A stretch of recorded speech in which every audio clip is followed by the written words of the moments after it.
துலாம் ராசிக்காரர்களுக்கு அடுத்த 31 நாட்கள் மே மாதத்தில் கிரக நிலைகளுடைய அமைப்பை ஆராய்ந்து பார்க்கும்போது திடீர் கோடீஸ்வர யோகம் நிறைந்ததொரு தருணமாக அமைவதற்கான ஒரு வாய்ப்பும் சூழலும் எந்தெந்த விஷயங்களில் நிறைந்து கிடைக்கிறது என்பதை ஆராய்ந்து பார்க்கும்போது நிச்சயமாக ராசியினுடைய அதிபதி ஆட்சி பலம் பெறுவது, ராஜயோக அதிபதி ஆட்சி பலம் பெற்றிருப்பது, சந்திரனுடைய மாறுதல், குருவினுடைய மாறுதல் என அனைத்துமே மிகப்பெரிய ஒரு மாற்றத்திற்கு வித்திடுகின்றதுங்க.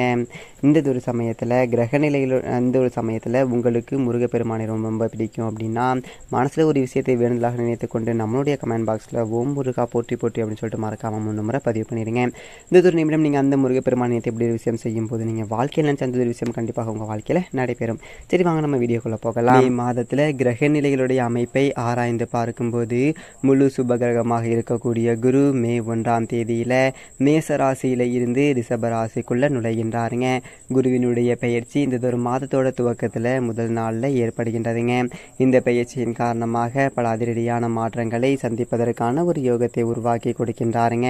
குருவினுடைய இடம் மாறுதலும் குருவினுடைய சுப பார்வையும் பல்வேறு இடங்களை வலுப்படுத்தக்கூடிய இந்ததொரு மே மாதத்தில் நிகழக்கூடிய முதல் கிரக பயிற்சி மிகப்பெரிய அளவில் மாற்றத்தை ஏற்படுத்தி கொடுக்கக்கூடிய ஒரு வகையில் உள்ளதுங்க. முழு சுபகிரகமாக இருக்கக்கூடிய குரு பல்வேறு வகையில் அதிரடியான திடீர் கோடீஸ்வர யோகங்கள் நிறைந்து கிடைப்பதற்கான ஒரு யோகத்தை உருவாக்கி கொடுக்கின்றாருங்க. நேர்வழியில் செல்வ செழிப்பும் முன்னேற்றமும் அதீதமாக கிடைப்பதற்கான ஒரு யோகத்தை முழு சுபகிரகமாக இருக்கக்கூடிய குரு சுக்கிரனுடைய ஆட்சி வீடான ரிஷபராசியில் அமர்வதன் காரணமாக கிடைப்பதற்கான ஒரு யோகம் பல்வேறு தருணங்களில் உருவாக போகின்றது. அவருடைய சுப பார்வையும் பல்வேறு இடங்களை வலுப்படுத்துவதால் அதீதமான ஒரு மாற்றத்தை சந்திப்பதற்கான ஒரு யோகமும் சூழ்நிலையும் உருவாகக்கூடிய ஒரு தருணமாக பார்க்கப்படுகின்றதுங்க. ஆயுள் காரகன் ஜீவன காரகன் என்று சொல்லக்கூடிய சனி மிக வலுவாக தனது சொந்த ராசியான கும்பம் ராசியில் ஆட்சி பலம் பெற்று குருவாக விட்டிருக்கின்றாருங்க. சனியினுடைய ஆட்சி பலம் பல்வேறு வகையில் உத்தியோகம் தொழில் ரீதியாக சந்திக்கக்கூடிய பல்வேறு வகையான சிரமங்கள் தடைகள் தாமதங்களை தவிர்த்தெறியக்கூடிய ஒரு யோகத்தை உருவாக்கி கொடுக்கின்றது. சனித்து சுபத்துவ பாதையில் மிக வலுவாக சனி சஞ்சரிக்க போகின்றாருங்க. எனவே இனி வரக்கூடிய தருணங்களில் சனியினுடைய அமைப்பின் காரணமாக பல்வேறு வகையான நன்மைகளை நிறைந்து பெறுவதற்கான ஒரு யோகம் உண்டுங்க. புதியதொரு வேலை வாய்ப்பு மற்றும் தொழில் ரீதியாக அதிரடியான ஒரு மாற்றம் போன்றவை நிறைந்து பெறுவதற்கான ஒரு யோகம் உருவாகின்றதுங்க. மற்ற துறைகளை விட சனி ஆட்சி பலம் பெற்றிருப்பதால் தொழில்துறை வியாபாரத்துறையில் திடீர் கோடீஸ்வர யோகம் நிறைந்து கிடைப்பதற்கான ஒரு அற்புதமான ஒரு யோக பலன்கள் உருவாகி உள்ளது என்பதை தெளிவாகவும் துல்லியமாகவும் உறுதிப்படுத்துகின்றாருங்க. இது மிகப்பெரிய அளவில் வரவேற்கத்தக்க ஒரு அமைப்பாக பார்க்கப்படுகின்றது. அது மட்டுமல்லாது சனியினுடைய நட்பு கிரகமாக இருக்கக்கூடிய சுக்கிரனும் இந்த ஒரு தருணத்தில் ஆட்சி பலம் பெறப்போகின்றாருங்க. மாதத்தோட முற்பகுதியில் மேசராசியிலும் பிற்பகுதியில் ஆட்சி பலம் பெற்று குருவுடன் இணைந்து சஞ்சரிக்க போகின்றாருங்க. இது மிகப்பெரிய அளவில் மாறுதலை ஏற்படுத்தி கொடுக்கக்கூடிய ஒரு சிறந்ததொரு அமைப்பாக பார்க்கப்படுகின்றது. எனவே பல்வேறு வகையில் நல்லதொரு மாறுதலையும் முன்னேற்றத்தையும் ஆட்சி பலம் பெறக்கூடிய சுக்கரனுடைய அமைப்பின் காரணமாக நிறைந்து கிடைப்பதற்கான ஒரு யோகம் உண்டுங்க. குரு சுக்கர யோகம் ஒரு மாதம் முழுவதுமே பெரும்பான்மையாக அதீதமான ஒரு நன்மை கிடைப்பதற்கான ஒரு வழியையும் வாய்ப்பையும் உறுதிப்படுத்தக்கூடிய ஒரு அமைப்பாகவும் நிகழ்வாகவும் பார்க்கப்படுகின்றதுங்க. அது மட்டுமல்லாது மிக வலிமையாக இந்த ஒரு மாதத்தோட முற்பகுதியில் சூரியன் உச்சம் பெற்று மேசராசியிலும் பிற்பகுதியில் குரு மற்றும் சுக்கரனுடன் இணைந்து 2ஆம் இடத்தை 2ஆம் ராசியான ரிஷபராசியில் வலுவாக அமர்வதால் பல்வேறு வகையான அதிரடியான நன்மைகள் என்பது நிறைந்து கிடைப்பதற்கான ஒரு யோகம் உண்டுங்க. சூரியன் மாதத்தோட முற்பகுதியில் உச்சம் பெற்று சஞ்சரிப்பதால் பல்வேறு வகையில் ஏற்படக்கூடிய அலைச்சல்கள் சிரமங்கள் என்பது வெகும் அளவில் நிச்சயமாக குறையும். திட்டமிட்டதை விட அலைச்சல் இல்லாமல் மிகச்சிறந்ததொரு காரிய வெற்றியை பெறுவதற்கான ஒரு யோகத்தை ஏற்படுத்தி கொடுக்க போகின்றார் சூரியன். சூரியனுடைய அமைப்பு பல நல்லதொரு மாறுதல்களை பெற்றுத்தரக்கூடிய ஒரு அமைப்பாக பார்க்கப்படுகின்றது. இருந்தாலும் சூரியனுக்கும் குருவிற்கும் பகை கிரகமாக சுக்கிரன் இருந்தாலும் கூட சுகாதிபதியாக இருக்கக்கூடிய சுக்கிரனுடைய ஆட்சி வீட்டில் அமர்வதால் பல அதிரடியான மாற்றங்களை சந்திப்பதற்கான ஒரு யோகம் நிச்சயமாக உருவாகின்றதுங்க. வித்யாக்காரராக இருக்கக்கூடிய புதன் இந்த மாதத்தோட முதல் 7 தினங்களில் உச்சம் பெற்றும் அதற்கு பிறகு நீச்ச நிவர்த்தி பெற்று வலுவாக மேசராசியிலும் இந்த ஒரு மாதத்தோட இறுதியில் ரிஷபராசியிலும் சஞ்சரிக்க போகின்றாருங்க. புதன் 3 இடங்களில் சஞ்சரிக்க போகின்றார். மீனம், மேஷம் மற்றும் ரிஷபம் என 3 இடங்களில் வித்யாக்காரராக இருக்கக்கூடிய புதன் வலுப்படுத்தக்கூடிய இந்த ஒரு மாதம் பல்வேறு வகையில் திட்டமிட்டதை விட தெளிவாக சிந்தித்து முடிவெடுக்கக்கூடிய ஒரு ஆற்றல் கிடைக்குங்க. எந்த ஒரு பணியை மேற்கொண்டாலும் அதில் உள்ள வில்லங்கங்கள் மற்றும் சிக்கலை அறிந்து அதற்கு ஏற்றாற் போல தெளிவாக முடிவெடுக்கக்கூடிய ஒரு ஆற்றலும் வலிமையும் நிறைந்து கிடைக்கக்கூடிய ஒரு தருணமாக பார்க்கப்படுகின்றது. எனவே பல அதிரடியான திருப்பங்களை வித்யாக்காரராக இருக்கக்கூடிய புதனுடைய சந்திரனுடைய அமைப்பின் காரணமாக நிறைந்து பெறுவதற்கான ஒரு யோகம் உண்டுங்க.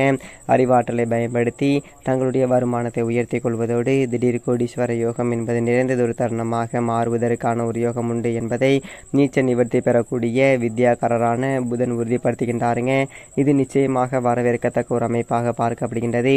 அது மட்டுமல்லாது செவ்வாய் மிக வலுவாக குருவினுடைய ஆட்சி வீடான மீனராசியில் இந்த மாதத்தில் முழுவதுமே சஞ்சரிக்க போகின்றார்.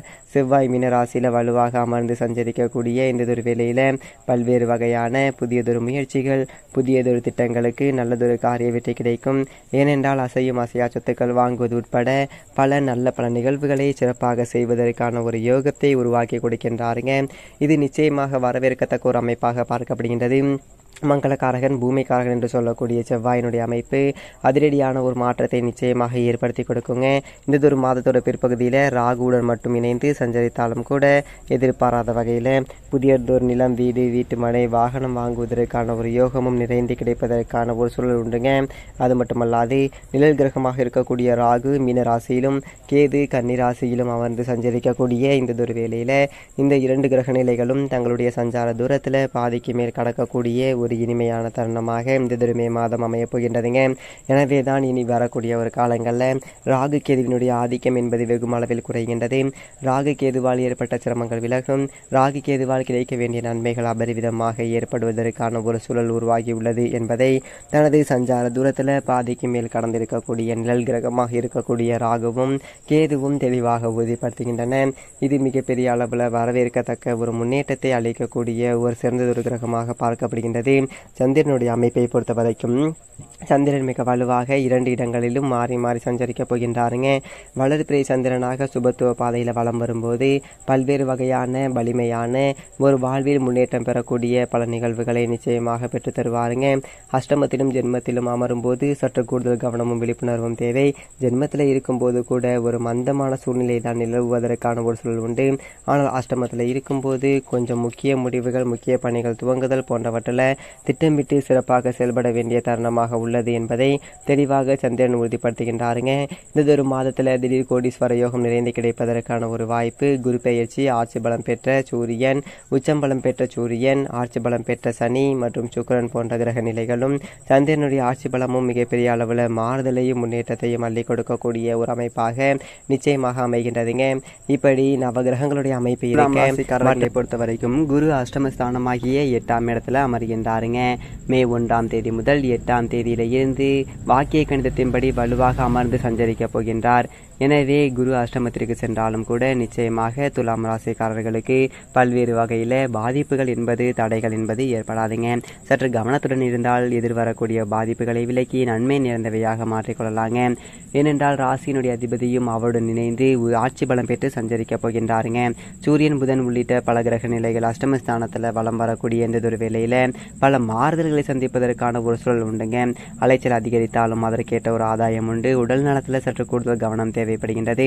கலைத்துறையினரை பொறுத்த வரைக்கும் மற்ற பணிகளை விட நல்லதொரு வளர்ச்சியும் புதியதொரு வாய்ப்புகளும் நிச்சயமாக நிறைந்து கிடைக்கும். சுக்கிரன் அஷ்டமத்தில் இருந்தாலும் ஆட்சி பலம் பெற்றிருப்பதால் அரசியல் சார்ந்த பணிகளை சிறப்பான முறையில் கையாளுவதற்கான ஒரு யோகம் உண்டுங்க. மாணவர்களுடைய கல்வியில் நல்லதொரு வளர்ச்சி நிறைந்து கிடைக்கும். புதியதொரு விவசாய நிலம் வாங்குதல், பணி நிலம் அமைத்தல் போன்ற யோகமும் இந்த ஒரு தருணத்தில் மிக வலுவாக கிடைப்பதற்கான ஒரு யோகம் நிச்சயமாக உண்டுங்க. ஏனென்றால் 6ல் ராகுவும் செவ்வாயும் இணைந்து அமோகமான வளர்ச்சியை ஏற்படுத்தக்கூடிய ஒரு அமைப்பில் சஞ்சரிக்கின்றன. செவ்வாய் மற்றும் ராகு 6ல் இருப்பது முக்கியமாக அதிரடியான பல மாற்றங்களை ஏற்படுத்தி கொடுக்கின்றதுங்க. ராஜயோகாதிபதியான சனி 5ல் ஆட்சி பலம் பெற்றிருக்கின்றாருங்க. எனவே உத்தியோக ரீதியாக இருக்கக்கூடிய பல சிரமம் விலகும். எதிர்பார்க்கக்கூடிய சனியுடன் நிறைந்து கிடைக்கும். தொழில்துறை, வியாபாரத்துறையில் மற்ற துறைகளை விட திடீர் கோடீஸ்வர யோகம் நிறைந்து கிடைப்பதற்கான ஒரு யோகம் நிச்சயமாக துலாம் ராசிக்காரர்களுக்கு உண்டுங்க. பல அடுக்கடுக்காக புதியதொரு வாய்ப்புகள் கிடைக்கும். பெண்மணிகளுடைய நலனுக்கு பொறுப்பேற்ற குரு சுக்கிரன் அஷ்டமத்தில் இருப்பதால் பெண்மணிகள் ஆரோக்கிய தொல்லைகள் சற்று கூடுதல் கவனம் செலுத்துங்க. மற்றபடி அனைத்துமே சாதகமாக அமையும். மேலும் சாதகமாக மாற்றிக்கொள்ள வேண்டும் என்றால் நிச்சயமாக துலாம் ராசிக்காரர்கள் மே மாதத்தில் வாரத்தில் ஏதேனும் ஒரு நாள் விரதம் இருந்து அருகாமையில் உள்ள இஷ்ட தெய்வ ஆலயம் சென்று தீபம் ஏற்றி வழிபாடு செய்யுங்கள். உங்களுடைய வாழ்க்கையில் ஏற்படக்கூடிய இடர்கள் விலகி நன்மை என்பது நிறைந்து கிடைப்பதற்கான ஒரு யோகம் நிச்சயமாக கிடைக்குங்க. மேலும் மிகச்சிறந்த நன்மையெல்லாம் நடக்க துலாம் ராசிக்காரர்கள் உங்களுக்கு முருகப்பெருமானை ரொம்ப பிடிக்கும் அப்படின்னா நம்மளுடைய கமெண்ட் பாக்ஸில் ஓம் முருகா போற்றி போற்றி அப்படின்னு சொல்லிட்டு மறக்காமல் 3 முறை பதிவு பண்ணிடுங்க. இந்த ஒரு நிமிடம் நீங்கள் அந்த முருகப்பெருமானை நினைத்து இப்படி ஒரு விஷயம் செய்யும்போது நீங்கள் மனசில் நினச்ச அந்த ஒரு விஷயம் கண்டிப்பாக உங்கள் வாழ்க்கையில் நடைபெறும். சரிங்க, நம்ம வீடியோ பிடிச்சா லைக் பண்ணுங்கள். வீடியோ பற்றின கருத்துக்களை கீழே கமெண்ட் பாக்ஸில் பதிவு பண்ணுங்கள். இதே நல்ல